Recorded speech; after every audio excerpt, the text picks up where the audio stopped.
사랑하는 여러분, 지난밤에 비바람이 많이 쳤는데 별거 없으셨기를 바랍니다. 저는 비바람 치는 것을 보면서 저번 주에 나누었던 말씀을 생각했습니다. 풍랑을 만난 제자들을 생각했습니다. 무서웠겠구나, 두려웠겠구나, 힘들었겠구나. 그런데 그 위를 걸어오시는 예수님, 그분을 의지하는 것이 우리의 신앙이구나 라는 것을 다시 한번 생각했습니다. 비가 멈춘 것도 아니고 파도가 잦아든 것도 아닌데 그곳에 계시는 예수 그리스도를 믿고 의지하는 것, 그것이 바로 믿음이며 신앙인 것입니다. 오늘 함께 나눌 말씀은 창세기 3장 8절부터 21절 말씀입니다.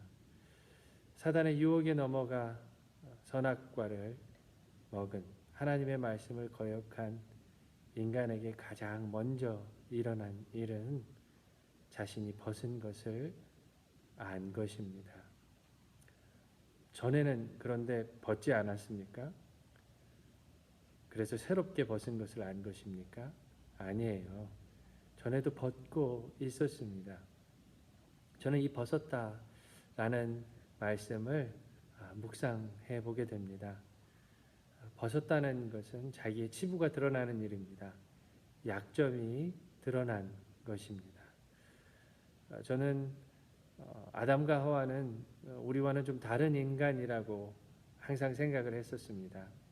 우리보다 더 똑똑하고 정말 완벽한, 결점이라고는 없는, 실수는 없는 너무나 완벽한 인간이고 나는 그에 비해서는 결점도 많고 약점도 많은 사람이라고 생각했습니다.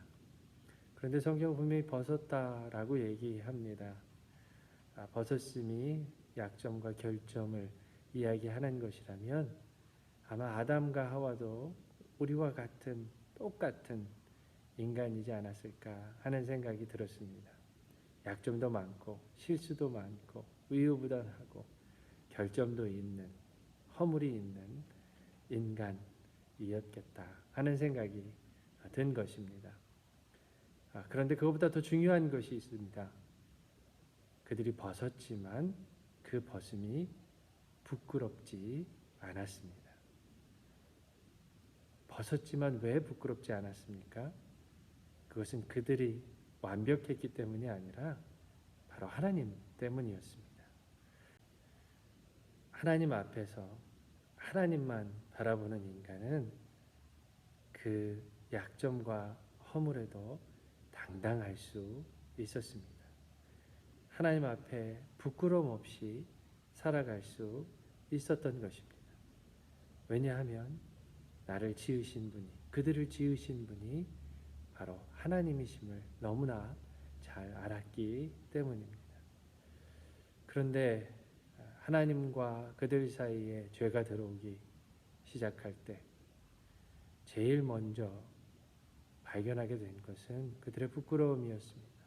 그들의 허물이었습니다. 그들의 벌거벗음이었던 것입니다. 그래서 하나님을 피해 숨습니다. 무화과 나무 잎을 가지고 옷을 만들어 그 수치를 가리려 합니다. 하나님 없는 인간, 죄인이 하는 일은 바로 이렇게 자신의 수치를 가리는 일입니다. 어떤 사람들은 돈으로, 어떤 사람들은 학력으로, 어떤 사람들은 자식으로, 심지어는 신앙으로 자기의 부끄러운 모습을 가리고 감추려 합니다. 평생을 그렇게 살아갑니다. 약점까지도 만드신 창조주 하나님, 그분께서 생각하시는 정말 절대적이고 고귀한 자신의 가치를 발견하지 못한 채 자기네 부끄러움과 허물과 약점을 가리느냐고 온 인생을 낭비하는 것입니다. 그것이 하나님을 떠난 인간, 죄인의 모습입니다. 자신의 부끄러움을 견딜 수가 없는 것이죠. 그런데 그것으로 그치지 않습니다. 자신의 부끄러운 모습을 볼 뿐만 아니라 상대방의 벗은 모습을 보기 시작합니다. 부끄러운 모습을 보기 시작합니다. 그래서 결국 어떻게 합니까? 비난하기 시작합니다. 아담은 하와를 내 뼈 중에 뼈요 살 중에 살이라 라고 고백했습니다. 너는 나다 라는 고백입니다. 나는 나 자신만큼 너를 사랑해 라는 고백입니다. 그런데 어떻게 됩니까? 하나님이 누가 너를 그렇게 범죄하게 하였느냐 라고 물으셨을 때 아담은 저 여자, 하나님이 주신 저 여자가 나로 하여금 이라고 이야기합니다. 처음으로 3인칭 she가 그곳에서 등장합니다. 하와는 내 잘못입니다. 하나님 내가 잘못했습니다. 라고 한 것이 역시 아닙니다. 뱀을 비난합니다. 그러나 역시 하나님이 만드신 그 뱀이 나로 하여금 이라고 말하며 하나님을 원망하는 것이 그 안에 들어있는 것입니다. 우리는 모두 우리의 약점과 허물을 잘 압니다. 그리고 그것이 우리의 잘못인 것도 잘 알죠. 그러나 그것을 감추기 위해서 다른 사람을 비난합니다. 도대체 왜 저렇게 할까라고 생각이 들 만큼 인간은 자신의 잘못이 드러날 때, 허물과 부끄러움이 드러날 때 비난할 대상을 찾고 그를 더 많이, 더 아프게 비난하는 것을, 정죄하는 것을 봅니다. 자신의 모습을 감추기 위해, 부끄러운 모습을 숨기기 위해 끊임없이 옷을 입고 다른 사람을 원망하고 비난하는 것, 그것이 타락한 인간의 숨길 수 없는 모습입니다. 그러나 인간의 역사는 그걸로 끝나지 않습니다. 하나님은 그들을 위해 가죽 옷을 지어 입히십니다.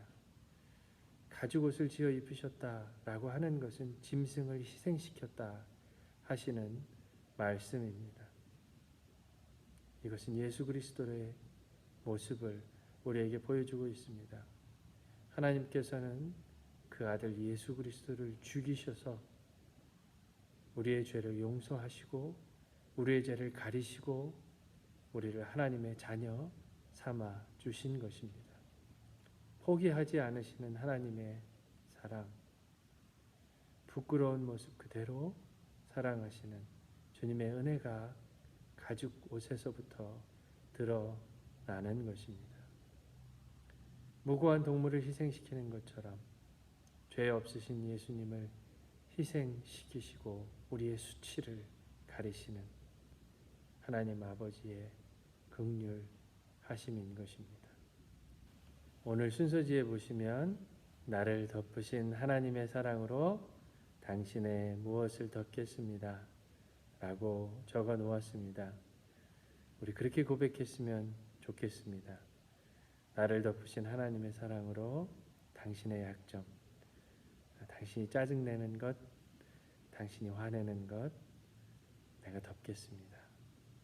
하나님이 당신을 있는 모습 그대로 사랑하셨기에 나도 사랑하려 합니다 라고 고백할 수 있는 사람, 그 사람이 진정 하나님의 사랑을 알고 예수님의 구원을 아는 하나님의 자녀일 것입니다. 주님은 우리를 덮으시는 하나님이십니다.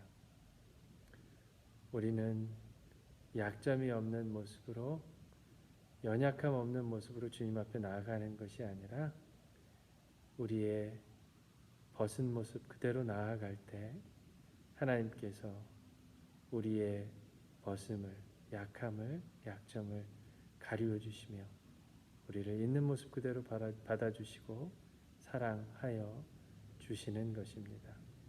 오늘 가죽 옷을 지어 입히신 예수 그리스도를 우리에게 내어주신 주님의 사랑을 생각하며 주님의 은혜를 생각하며 오늘도 사랑으로 승리하시는 저와 여러분이 되기를 축복합니다.